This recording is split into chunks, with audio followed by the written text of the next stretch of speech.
Bismillahirrahmanirrahim. Assalamualaikum warahmatullahi wabarakatuh. Innal hamdalillah nahmaduhu wa nasta'inuhu wa nastaghfiruh wa na'udzu billahi min shururi anfusina wa min sayyiati a'malina.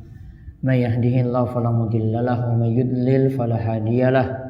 Wa asyhadu an la ilaha illallah wahdahu la syarikalah wa asyhadu anna Muhammadan abduhu wa rasuluh. Allahumma shalli ala nabiyyina wa sayyidina Muhammad wa ala alihi wa man tabi'ahum bi ihsanin ila yaumiddin. Allahumma inna nas'aluka imanan la yartad wa na'iman la yanfad wa murafaqata Muhammad sallallahu alaihi wasallam fi a'la jannatil khuld. Allahumma inna na'udzubika min zawali ni'matik wa tahawuli afiyatik wa fujaati niqmatik wa jami'i sakhatik. Alhamdulillah, para jamaah sekalian, bapak dan ibu-ibu yang mungkin senantiasa dirahmati dan diberkahi oleh Allah Subhanahu wa taala. Kita bersyukur pada Allah Subhanahu wa taala atas nikmat dan karunia yang telah Allah berikan pada kita sekalian, sehingga di kesempatan malam hari ini kita kembali melanjutkan pengawasan rutin kita setiap malam Selasa di Mushola Al-Amin untuk membahas sebuah karya dari Imam Nawawi rahimahullah, yaitu kitab Riyadhus Shalihin, berisi hadis-hadis yang sangat manfaat sekali untuk mentazkiyah diri kita sekalian. Dan kita masih berada dalam pembahasan al-mujahadah, sungguh-sungguh dalam beribadah, di mana telah kita bahas sampai hadis 97. Di hadis 95 dibahas tentang keutamaan wali Allah, yang dimana mereka beriman dan bertakwa pada Allah Subhanahu wa taala. Lalu wali Allah tersebut mendekatkan diri pada Allah dengan amalan wajib, dan ada juga yang mendekatkan diri dengan amalan yang sunnah, sehingga Allah pun mencintainya, dan Allah memberikan taufik pada pendengarannya, penglihatannya, kaki dan tangannya. Lalu doa-doanya mudah diijabahi juga oleh Allah Subhanahu wa taala. Terus di hadis 96 yang kita bahas, ketika seorang hamba mendekatkan diri pada Allah dengan satu jengkal, maka Allah akan mendekatinya dengan satu hasta. Jika dia itu mendekati Allah dengan satu hasta, maka Allah Subhanahu wa taala lebih dekat lagi padanya. Kemudian jika dia mendatangi Allah dengan berjalan, maka Allah akan mendatanginya dengan lebih cepat langkahnya daripada itu. Maksudnya, ketika seorang hamba itu dekat dengan Allah Subhanahu wa taala, beribadah pada Allah Subhanahu wa taala, yang dia lakukan ketaatan yang sedikit, maka Allah akan memberikan balasan pada dia itu yang banyak. Atau ada amalan itu yang ringan namun mendapatkan pahala yang besar di sisi Allah Subhanahu wa taala. Lalu hadis yang ke-97 yang kita bahas terakhir kemarin, yaitu tentang dua nikmat yang banyak orang yang melupakan, dan termasuk nikmat yang dilalaikan, yang membuat orang itu makbun, yaitu merugi karena tertipu dengan dua nikmat ini ketika dua nikmat ini terkumpul, yaitu nikmat sehat dan nikmat waktu luang. Sekarang kita lihat hadis ke-98 dari kitab Riyadhus Shalihin, di mana hadis ini dari istri Nabi sallallahu alaihi wasallam, Aisyah radhiyallahu anha. Aisyah menyatakan, anna Nabiy sallallahu alaihi wasallam kana yaqumu minal laili hatta tatafattara qadamahu. Yaitu Aisyah menyatakan bahwa sungguhnya Nabi sallallahu alaihi wasallam selalu bangun untuk mengerjakan sholat malam sampai tatafattara qadamah, sampai kedua kakinya itu bengkak. Saking rajinnya sholat malam, seriusnya Nabi SAW itu sholat malam, asarnya atau tandanya ada bekas terlihat kaki Nabi SAW itu bengkak. Aisyah bertanya, lima tasna'u hadza ya Rasulullah wa qad ghafarallahu laka ma taqaddama min dzambika wa ma ta'akhkhar.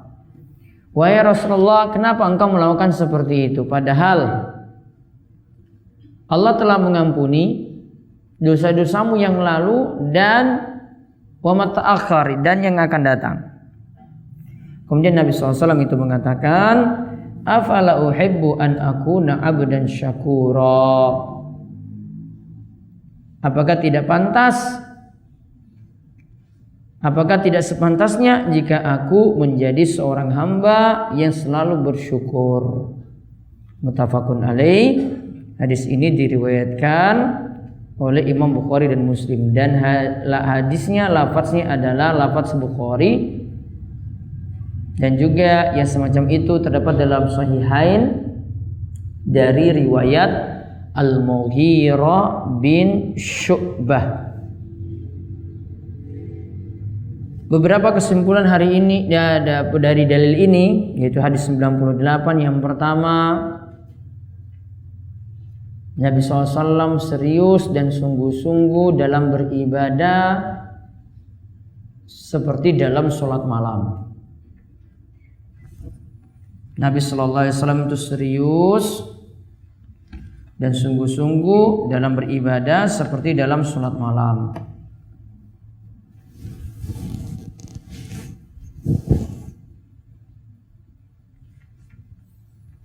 Dan ini menunjukkan praktek dari Nabi SAW itu langsung. Jadi bagaimana mujahadah tadi beliau jelaskan dari hadis-hadis sebelumnya. Praktek langsungnya di sini, yaitu praktek langsungnya Nabi SAW mempraktekkannya itu dalam sholat malam. Kemudian faedah yang berikutnya lagi, sholat malam yang dilakukan oleh Nabi SAW itu sebagai tanda syukur pada Allah Subhanahu wa Ta'ala. Itu sebagai tanda bersyukur pada Allah Subhanahu wa Ta'ala.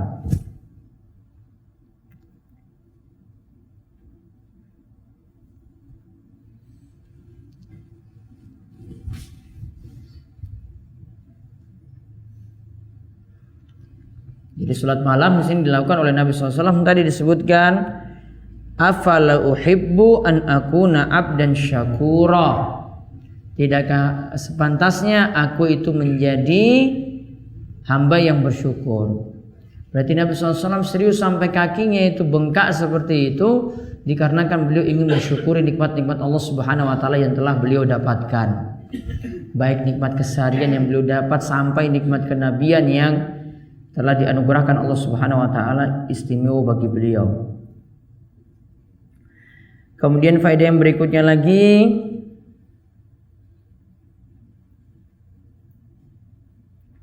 kalau di sini sebutkan tentang sholat malam, maka ada beberapa istilah kaitannya dengan sholat malam. Yang pertama, ada beberapa istilah kaitannya dengan sholat malam. Yang pertama, sholatul lail atau sholat lail. Yang kedua, sholat tahajud.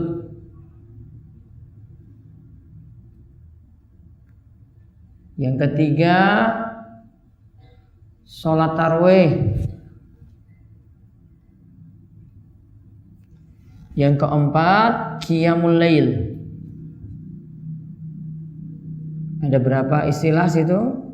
4. Yang pertama, sholat lail. Yang kedua, sholat tahajud. Yang ketiga, sholat tarawih. Yang keempat, qiyamul lail. Sekarang perbedaannya. Kalau sholat lail itu ibadah sunnah yang dilakukan di malam hari, baik sebelum atau sesudah tidur. Lebih umum ya ini istilahnya ya. Sholat yang dilakukan di malam hari sebelum atau sesudah tidur.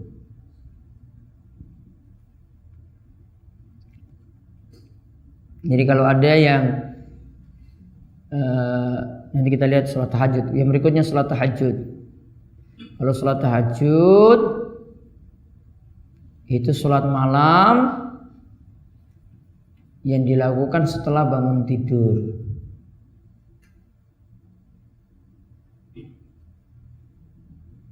Sholat malam yang dilakukan setelah bangun tidur. Seperti firman Allah, "Fatahajjat bihi nafilatan lak." Ya, maka bertahajudlah engkau sebagai nafilah untukmu, tambahan untukmu. Maka di sini katakan tambahan, istilah tahajud tadi artinya suruh tidur dulu. Berarti kalau kita lakukannya jam 3 malam setelah bangun tidur malam, itu namanya tahajud. Namun kalau tidak diawali dengan tidur karena begadang semalam suntuk, bangunnya dia tidak awali dengan tidur terlebih dahulu, jam 2 malam tadi tanpa diawali dengan tidur dia lakukan sholat, maka disebut sholat lail. Cuma istilah saja Bapak Ibu sekalian, cuma istilah. Ya, namun kalau disebut tahajud itu harus diawali dengan tidur terlebih dahulu. Itu istilah para ulama seperti itu. Yang ketiga, sholat tarawih, berarti sholat malam yang dilakukan khusus di bulan Ramadan.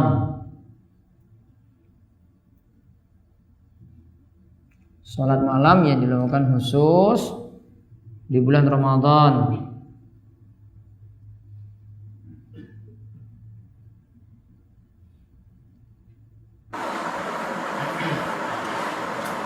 Kemudian yang keempat tadi apa? Qiyamul Lail. Kalian dimaksudkan dengan Qiyamul Lail ibadah umum yang dilakukan untuk menghidupkan malam.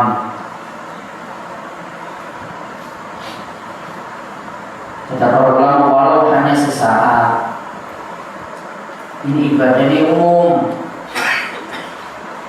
Di dalamnya ada sholat, bisa baca Al-Quran, bisa membaca zikir.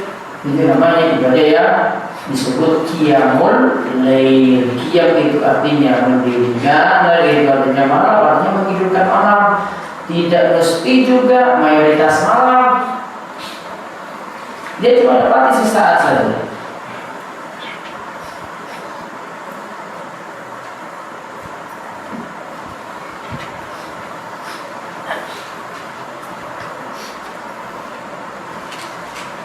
Jadi yang paling umum tadi, yang paling umum sekali makna dari mana tadi yang paling umum sekali?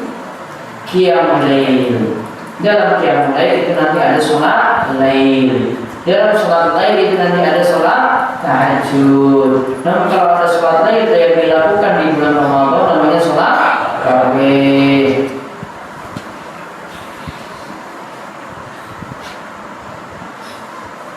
Jadi kenapa tadi dikatakan dari bangun tidur tadi?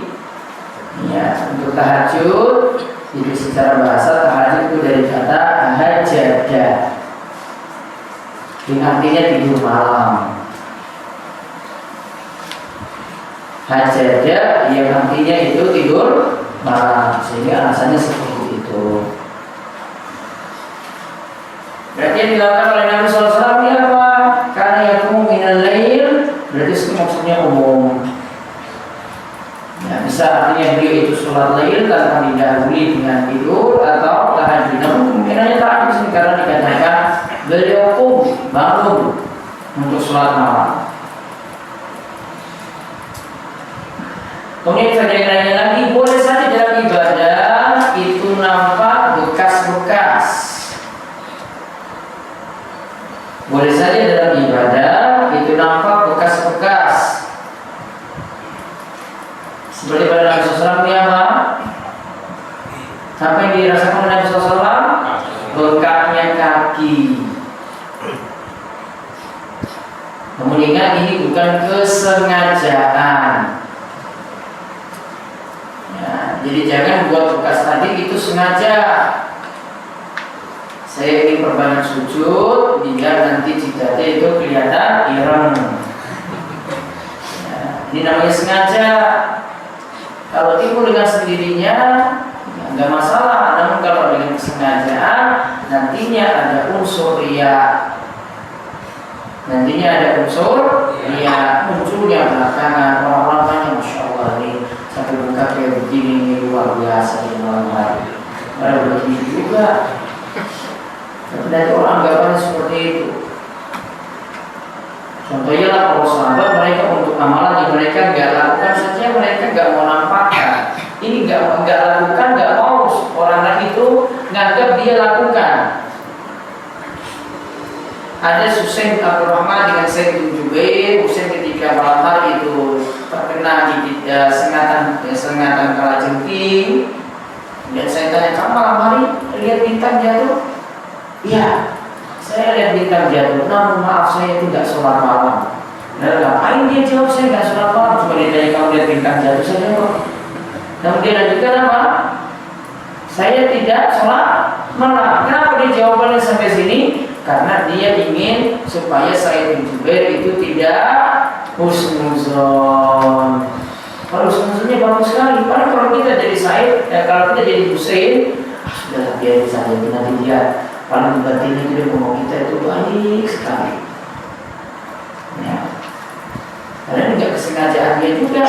Padahal penilaian orang. Contoh kalau sahabat itu benar-benar jaga amalannya, dijaga, yang tersembunyi mereka sembunyikan, tidak ditampakkan.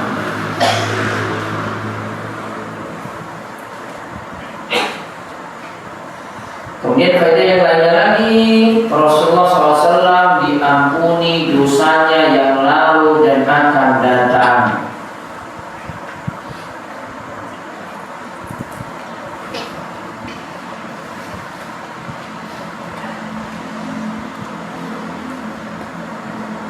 Rasulullah SAW itu diampuni dosanya telah lalu dan akan datang. Dikatakan di sini waqad ghafarallahu ma taqaddama min dzambika wa ma ta'akhkhar. Engkau itu sudah diampuni dosa yang lalu dan akan datang. Dan di sini menunjukkan Bapak Ibu sekalian, Rasulullah SAW dari berikutnya itu maksum, lepas dari kesalahan. Dan ini sifat dari seorang nabi itu seperti itu. Dia warga ketika disampaikan kepada umatnya, ya, itu bukan wahyu yang salah, maka sifat yang menyampaikannya itu harus maksum. Orang yang membawanya itu harus maksum. Maksum itu artinya lepas dari kesalahan. Kalau tidak maksum, misalnya kita kalau dapat ilmu, ada yang mendapatkan ilmu dia tidak sampaikan secara utuh. Ada yang dia kurang-kurangi, ada yang dia itu tambah-tambahin, ada yang ketika hadir tidak dengar utuh, namun dia sampaikan saya dengar kayak gini. Ada yang ketika dengar ilmu itu dalam keadaan ngantuk, ya ketika pulang sampaikan wah banyak sekali, padahal ketika di majlis itu ngantuk. Itu namanya nggak maksum.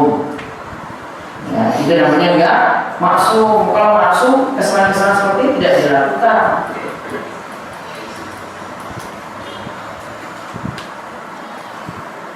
Kemudian faedah yang lainnya lagi, walaupun dosa Rasul SAW diampuni, beliau tetap rajin ibadah. Jadi tanda seriusnya beliau, walaupun sudah ada jaminan tadi, beliau tetap rajin ibadah. Yaitu rajin sholat malam. Dia tadi dijawab oleh Nabi SAW tadi, tujuannya kenapa rajin sholat malam tadi sudah kita sebutkan, ada dalam rangka bersyukur.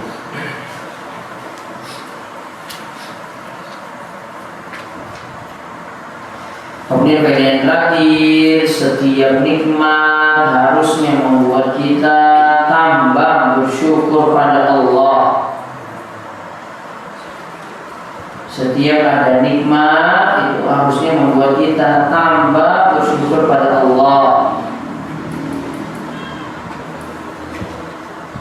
Ya, syukur itu kalau memenuhi 3 syarat, seperti dikatakan oleh Imam Ibnu Qayyim, syukur itu jika memenuhi 3 syarat. 1,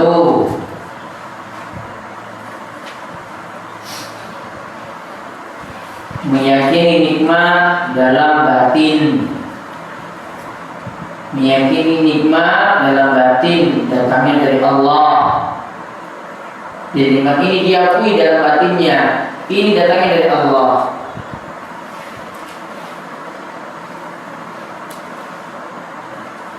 2, mengucapkan syukur dengan lisan. Minimal ucapan apa? Alhamdulillah. 3, memanfaatkan nikmat yang ada untuk beribadah, bukan bermaksiat.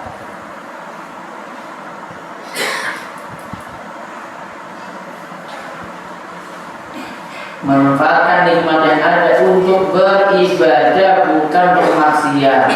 Jadi kesimpulannya, meyakini dalam batin nikmat itu adalah dari Allah. Yang kedua, dia ucapkan dalam lisan, dia bersyukur, ucapkan alhamdulillah. Yang ketiga, memanfaatkan nikmat yang ada itu untuk taat atau ibadah. 3 ini Bapak Ibu tidak penuhi, itu tidak disebut bersyukur.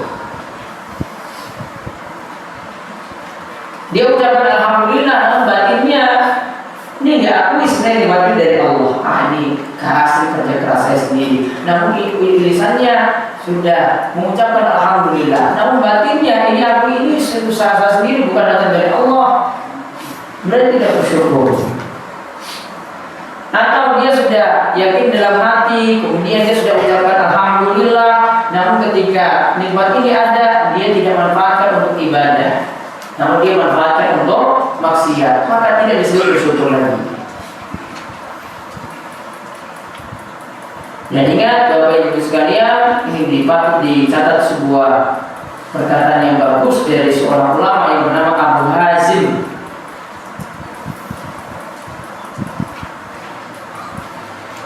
Seorang ulama di masa silam, Abu Hazim namanya.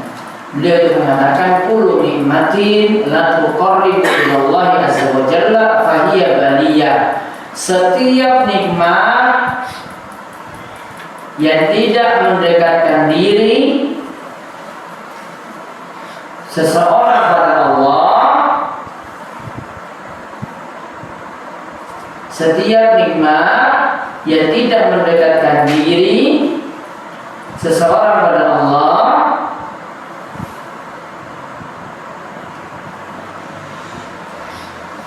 itu hanyalah musibah. Berarti bukan nikmat. Itu hanyalah musibah, bukan nikmat.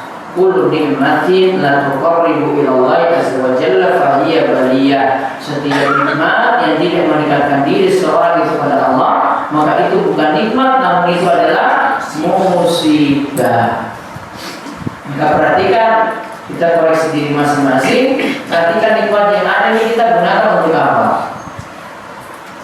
Kalau kita diberi sehat, waktunya itu habis untuk maksiat terus, berarti ini sebenarnya bukan nikmat kita diberi. Namun Allah itu wujudkan itu dalam bentuk nikmat yang sebenarnya, namun sebenarnya itu adalah musibah. Atau kita biasanya sebut dengan istidraj. Istidraj. Apa maksudnya istilah istidraj? Ya, seorang itu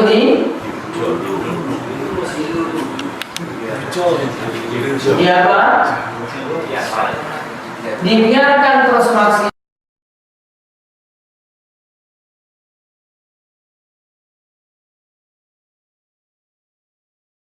tetap dapat nikmat. Atau dia lakukan maksiat, nikmat tetap terus datang. Entah dia maksiatnya syirikan yang dia lakukan, atau kebid'ahan yang dia lakukan, atau dosa besar yang dia lakukan, namun namun nikmat datang terus. Ini lebih parah dibandingkan dengan seseorang itu langsung diberikan musibah. Kalau musibah dia sadar, ini pasti karena kesalahan saya. Namun kalau diberikan nikmat tadi, saya maksiat kok datang nikmat terus, dia yakini itu jadi benar dan maksiat yang dia lakukan.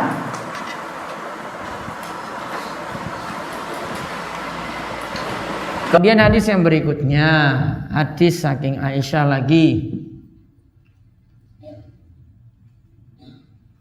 Ini tentang kesungguhan Nabi SAW beribadah di akhir bulan Ramadan. Dari Aisyah disebutkan annaha qalat kana Rasulullah SAW idza dakhala al-ashhuru ahya al-lail. Ahya al-lailah wa aiqadha ahlahu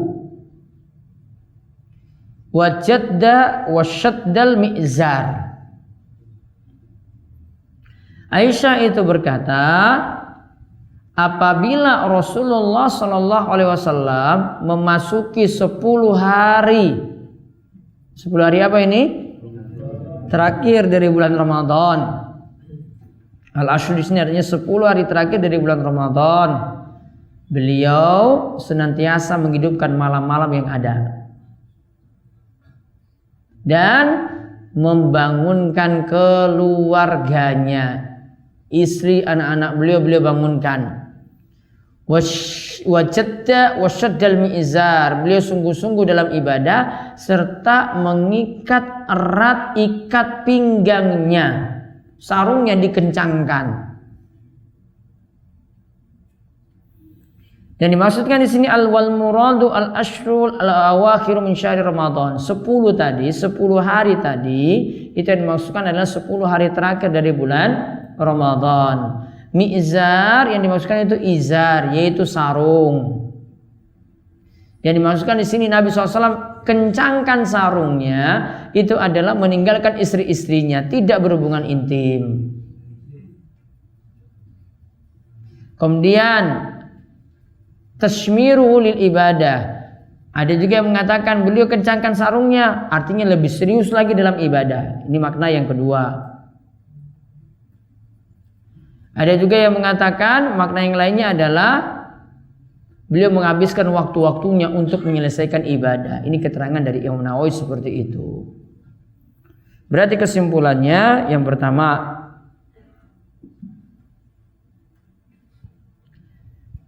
di 10 hari terakhir bulan Ramadan Nabi SAW serius dalam ibadah. Artinya tadi benar-benar mujahadah, sungguh-sungguh dalam ibadah. Puncaknya itu di 10 hari terakhir dari bulan Ramadan.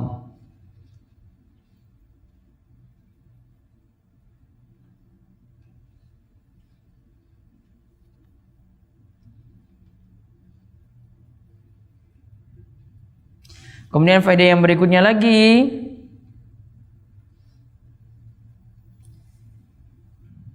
ada waktu tertentu yang kita diperintahkan untuk melakukan amalan-amalan tertentu. Ada waktu tertentu yang kita diperintahkan untuk melakukan amalan-amalan tertentu. Atau amalan soleh secara mutlak.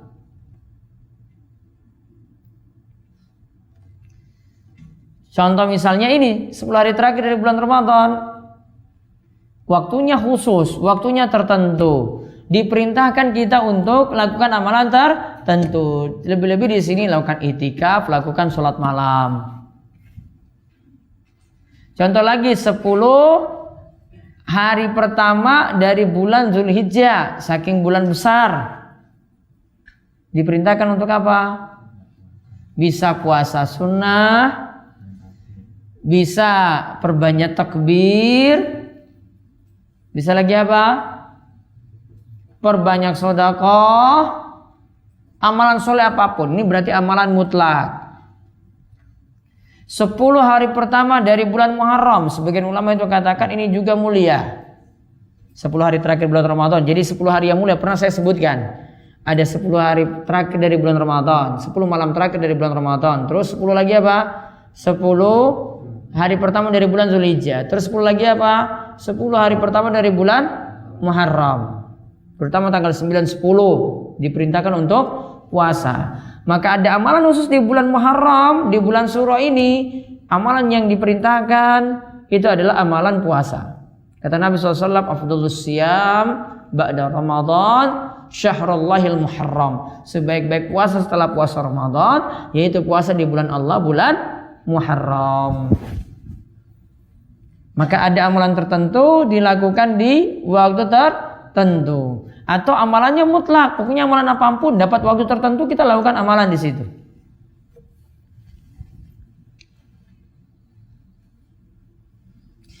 Kemudian faedah yang berikutnya lagi, jika orang itu ingin sungguh-sungguh dalam ibadah,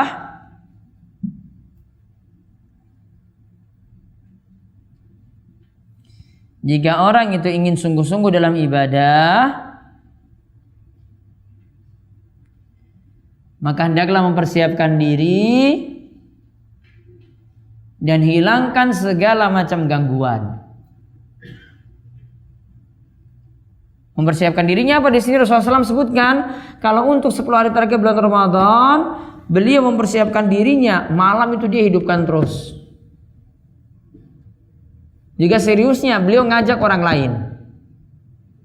Terus kalau menghilangkan gangguan yang ada itu maksudnya apa? Sini Nabi SAW tidak hubungan intim dengan istri, terganggu ibadahnya. Beliau sibuk iktikaf.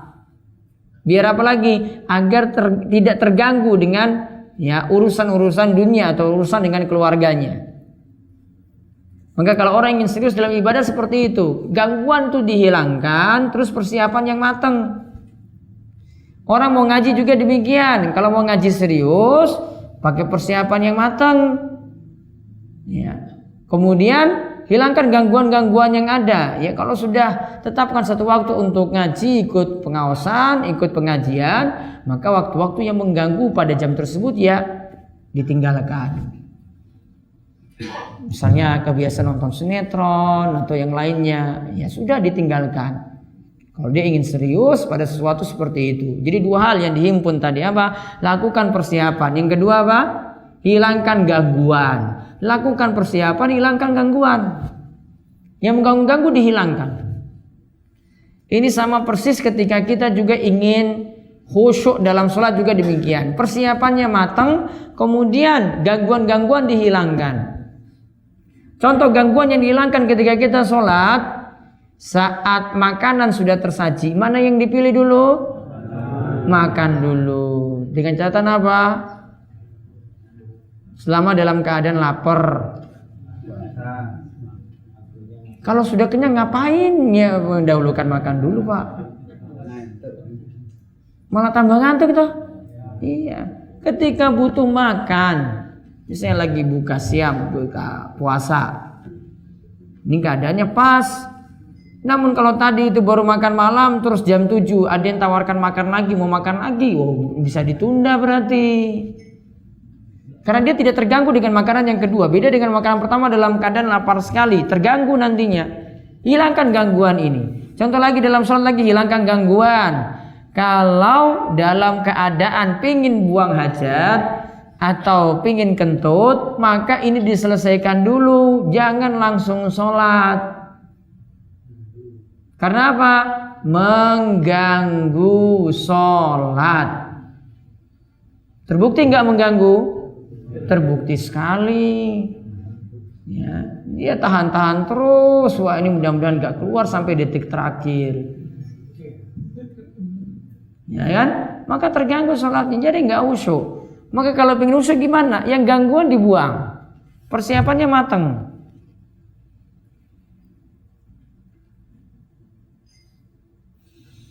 Kemudian faedah yang lainnya lagi, ibadah sholat yang paling afdol setelah sholat wajib adalah sholat malam. Ibadah sholat yang paling afdol setelah sholat wajib adalah sholat malam.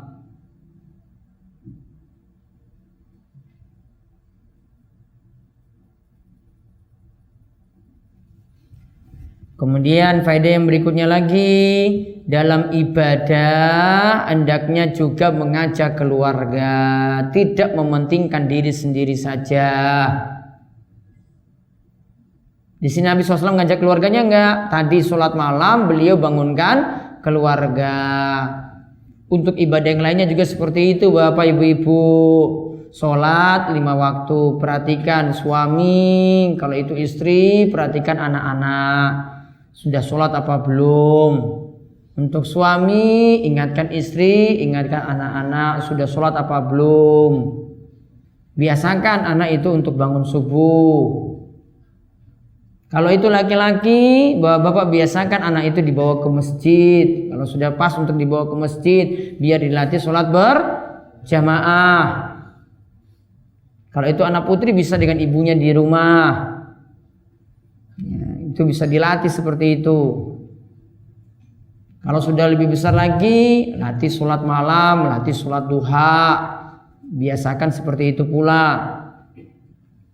Maka ada didikan untuk keluarga dengan kita mengajak langsung. Jadi bukan sekedar teori, diajak langsung, ayo pergi ke masjid bareng. Dan ini biasanya rata-rata kalau seorang anak itu malas ke masjid, itu biasanya dari bapaknya dulu. Kalau bapaknya itu malas ke masjid, ketahuan anaknya juga malas ke masjid. Karena persis bapak dan anak itu nggak mungkin jauh-jauh lah. Ya. Jadi kalau ada seorang anak dia tanya ke saya, bapakmu itu sholat ke masjid enggak? Enggak Ustaz. Ya berarti kamu harus ngajak bapakmu dulu. Ya. Biasanya dari situ loh bapak-bapak. Anak ini masalahnya dia malas ke masjid cuma gara-gara bapaknya. Anak ini malas bangun subuh cuma juga gara-gara bapaknya juga. Ya. Maka anak ini bisa jadi baik kalau bapaknya juga jadi baik. Maka bapaknya perbaiki diri. Jangan cuma sekedar masukkan, wah saya ingin anak saya jadi soleh, kemudian masukkan di pesantren, bapaknya gak mau berubah, gak akan jadi baik anak tadi. Karena nanti ketika dia balik ke rumah lihat, wah bapakku juga malas-malasan, kok ngapain saya juga rajin sholat, ngapain saya juga rajin bangun malam. Karena dilihat kondisi yang ada di rumah langsung.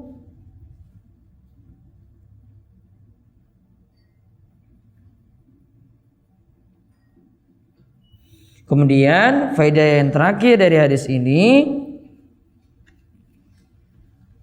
tujuan mengajak keluarga untuk ibadah, tujuan mengajak keluarga untuk beribadah agar sama-sama selamat dari api neraka. Agar sama-sama selamat dari api neraka.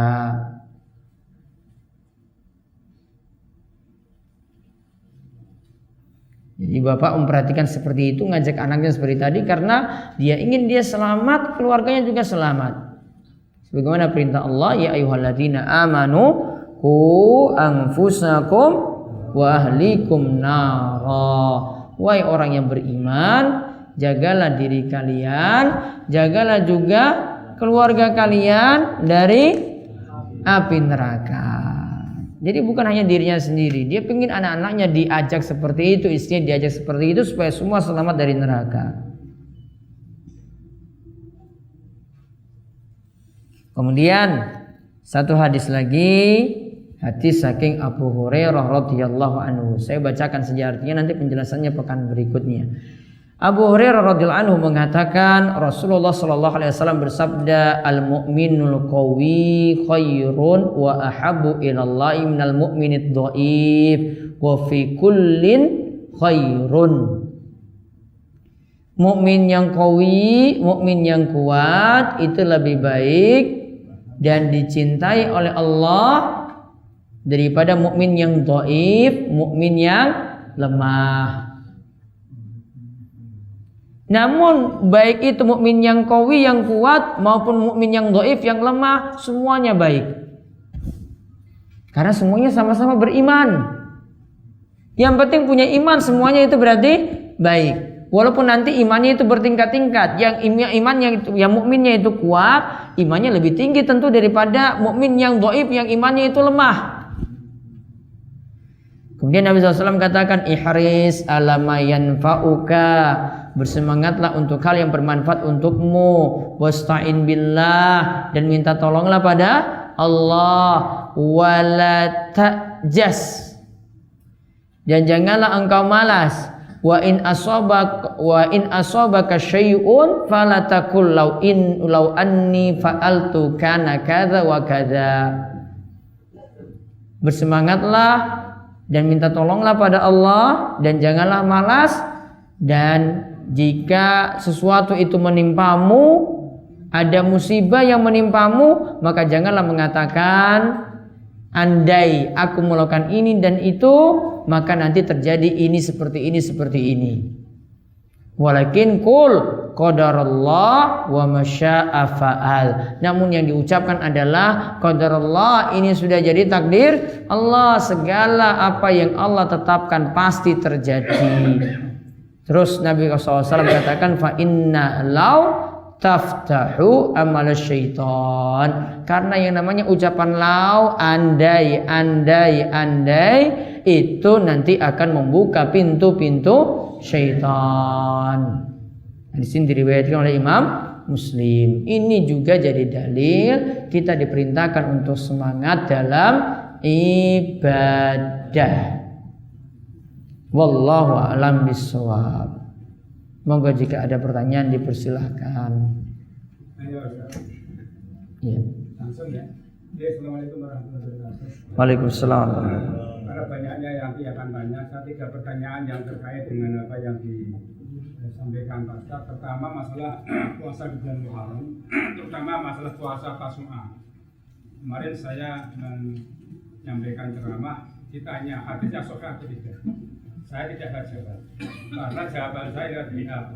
Jadi saya menerangkan puasa tanggal 9 dan 10 itu dulu biarpun Nabi belum pernah melakukan, karena Nabi meninggal dunia, itu termasuk sudah menjalankan perintah.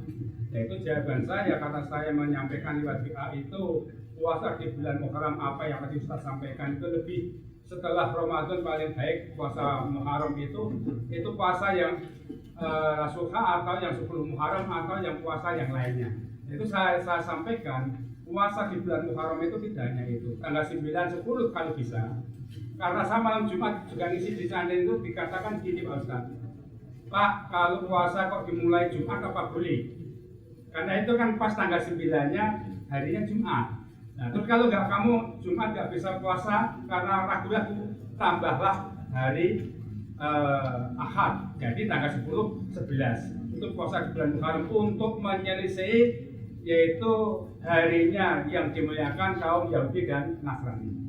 Mungkin itu yang pertanyaan saya, apakah hadis itu, karena itu Bukhari, kebanyakan itu Bukhari yang menerangkan, itu saya sampaikan, ternyata saya tidak akan mengomentari masalah orang yang bertanya itu biasanya hanya mencari-cari itu sahih atau tidak. Kalau hal seperti itu ditekan sahih atau tidak, saya akan jawab. Yang kedua Ustaz, terkait dengan sholat tahajud tadi sampaikan, tadi malam saya nyimak Pak Ustaz 4 jam 11 sampai jam 3 malam Pak Ustaz ceramah di TV besok. Setelah itu saya sahur itu kan itu. Nah, itu tadi malam Pak Ustaz ceramahnya, istri saya tanya, Pak Ustaz kok pakai kaos di? Kaos dia itu popo ireng campur coklat sampai. Itu kan sama bahkan dikasih tujuan seperti kaos itu. Ya, sholat tahajud itu dalam hadis diterangkan, kemuliaan seorang mukmin adalah tergantung sholat tahajudnya. Itu dalam tuntunan seperti itu. Nah, pertanyaannya, seorang mukmin yang tidak pernah tahajud, apakah dapat bagian nanti dimuliakan oleh Allah Ustaz? Mohon penjelasan sedikit saja. Itu masalah tahajud. Karena sekarang itu tahajud memang berat. Tangis setelah 3 jam 3 itu berat. Kalau orang mukmin tidak tahajud, apakah nanti dapat bagian akan dimuliakan oleh Allah? Dan pertanyaan yang ketiga, kemarin waktu saya di Madinah itu dapat brosur kaifiyat sholat jenazah.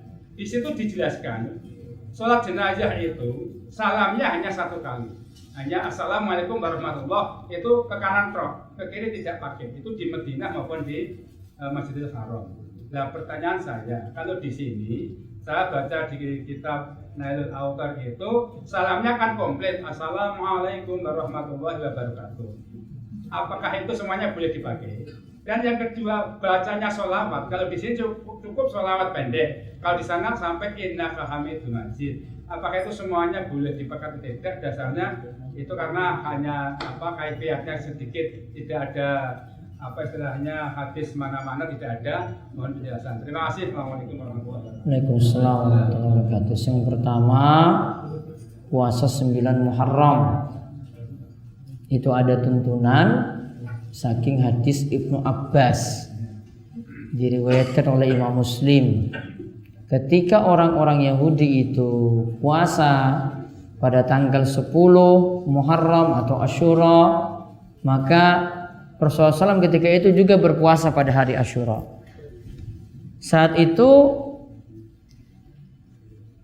sahabat itu menegur Rasulullah SAW, Rasulullah, tanggal 10 ini orang-orang Yahudi juga berpuasa. Maksudnya dinyatakan seperti itu. Kenapa kita berpuasa ikut-ikut Yahudi? Maka saat itu Nabi SAW langsung mengatakan, kalau begitu tahun depan saya bertekad untuk berpuasa. Saya nanti akan berpuasa, yaitu tambah 1 hari sebelum Asyura, yaitu yang dikenal tadi dengan puasa Tasu'a. Kalau mau melihat urutannya, sebagian ulama katakan ada 3 tingkatan puasa Asyura, sebagian ulama katakan ada 2 tingkatan puasa Asyura. Kalau 3, yang pertama puasa tanggal 9, 10, 11, 3 hari sekaligus. Namun tentang derajat hadis, puasalah kamu pada hari Asyura dan puasalah pada hari sebelum dan sesudahnya, dhaif. Namun tetap ini masih bisa diterima tanggal 11-nya, dikarenakan kita bisa niatkan puasa 3 hari sekaligus ini karena ada perintah setiap bulan itu disunahkan 3 hari puasa. Tidak mesti ayamul bid. Tingkatan puasa 3 hari setiap bulan, yang pertama bisa pilih 13, 14, 15. Kalau tidak bisa pilih ini, pilih terserah hari apapun. Yang penting 3 hari 1 bulan. Tidak mesti berturut-turut. Ya. Tingkatan pertama berarti 9, 10, 11. Tingkatan yang kedua 9 dan 10 saja. 9 dan 10 saja. 10-nya ini untuk menghapuskan dosa setahun yang lalu, yang tanggal 9 untuk menyelisih Yahudi. Terus yang ketiga, tingkatan yang ketiga 10 saja. Ya 10 saja, itu puasa Asyura. Yang keutamaannya tadi menghapuskan dosa setahun yang lalu. Yang para ulama mengatakan, kalau saya lakukan 9, 10, ternyata 9 nggak bisa, cuma bisa 10 dan 11, maka sudah termasuk juga untuk menyelisihi Yahudi pula. Jadi bisa kalau tidak dapat 9, 10, bisa memilih 10 dan 11. Tidak dapat 9 dan 10, berarti milih 10 dan 11. Jadi tingkatannya seperti itu. Jadi jelaskan tingkatan saja. Kamu mau pilih yang mana? Mau pilih 3 hari? Mau pilih 2? Mau pilih 1? Pembagian 3 tingkatan seperti ini dijelaskan oleh Imam Ibnul Qayyim dalam kitabnya Zadul Ma'ad. Terus yang kedua tadi yang unail salat tahajud. Kemuliaan seorang mukmin terletak pada salat tahajud. Lafaz ini wallahu alam saya belum tahu. Namun yang jelas salat tahajud itu kebiasaan tiang soleh, kebiasaan orang-orang soleh sebelum kita. Maka kalau dia itu melakukan sholat tahajud, sifat ini ada. Namun ingat, sholat tahajud itu sifatnya sunnah dan sesuai dengan kemampuan. Berarti kalau dia tidak melakukan, tidak dikenai dosa. Namun hal ini berbeda dengan Nabi SAW. Kalau Nabi SAW diwajibkan sholat malam. Sholat malam bagi Nabi SAW dihukumi wajib. Namun bagi kita tidak. Terus yang ketiga tadi yang dinamakan autor, sholat jenazah tadi. Salam yang keempat, setelah takbir yang keempat salam. Kalau yang jenengan baca di Saudi itu cuma 1 kali. Yang jelas 1 kali itu wajib. Dia cuma penuhi yang wajib. Sedangkan yang kedua, ini perselisihan pendapat di antara para ulama. Kalau yang jenengan baca itu mazhab Hambali, cuma diperintahkan 1 kali salam saja. Karena tuntutan hadis, dia pelajari hadisnya, dia dapati cuma 1 kali salam. Namun kalau mazhab Syafi'i pahami 2 kali salam, kanan kiri, karena dikembalikan pada hadis yang sifatnya umum. Ya sholat ya 2 kali salamnya. Namun tentang ucapan salam tadi, apakah assalamualaikum warahmatullah atau assalamualaikum warahmatullahi wabarakatuh, yang tepat cuma sampai assalamualaikum warahmatullah. Dikarenakan riwayat yang sahih cuma sampai di situ. Sedangkan tambahan wabarakatuh, ya, para ulama walaupun bersisi dalam masalah ini, namun yang tepat tambahan wabarakatuhnya untuk sholat doif. Saya tidak bicara kalau di luar sholat. Ini kita bicara tentang sholat. Kalau sholat fardu memang assalamualaikum warahmatullahi wabarakatuh banyak para ulama. Tapi Ya. kalau sholat jenazah Tetap assalamualaikum warahmatullahi wabarakatuh. sama. Bon, baik, yang lain. Melanjutkan yang tadi yang setelah 3 hari, ya, 3 hari sudah melakukan sholat Allah. Setelah 3 hari melakukan puasa, terus melakukan puasa lagi 3 hari yang mulkit itu bisa. Terus? Jadi kita sudah puasa 9, 10. Ya, nah, ya, hari. Kemudian masih ada lagi yang 13 dan 15 enggak? Boleh ya gitu. sudah puasa Senin Kemis. Ya. Terus mau tambah lagi ayamul bid, boleh? Boleh ya. Tidak ada larangan sih maksudnya. Tidak ada. Yang tidak boleh kalau lakukan puasa Daud, terus tambah dengan ayamul bid, nggak boleh.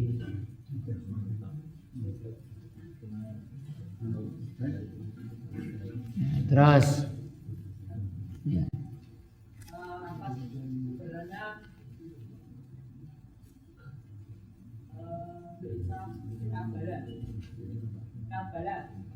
Kisah Karbala baca saja di website ya. Itu kisahnya Syiah. Karbala itu karena memperingati kematian ya, cucu Nabi Shallallahu Alaihi Wasallam, dan mereka menunjukkan kesedihan yang sangat-sangat sedih sekali. Saya mau cerita kayak gini panjang sekali, ini tidak ada kaitan dengan materi juga. Ya, itu orang Syiah ketika hari Asyura itu menunjukkan kesedihan dengan memukul-mukul diri.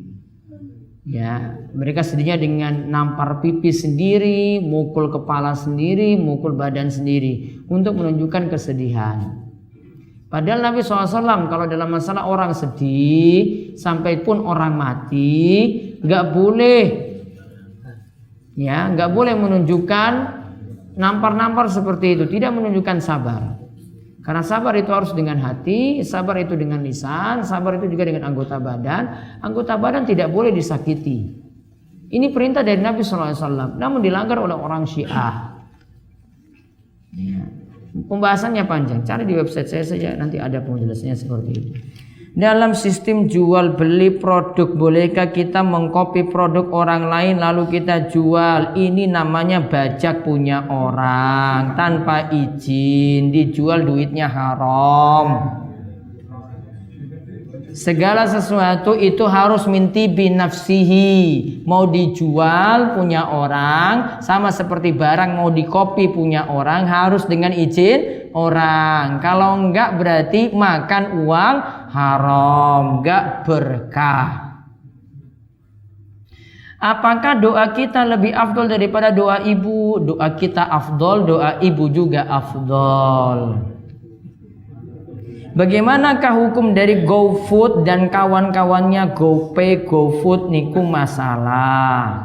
GoFood dan GoPay itu seperti kita nanam deposit, Bapak Ibu sekalian. Deposit itu hakikatnya apa?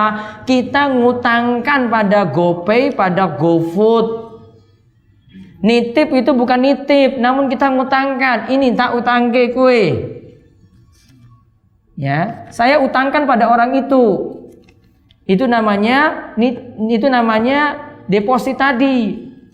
Konsekuensinya apa? Aturannya kalau ini kita utangkan berarti tidak boleh dapat untung.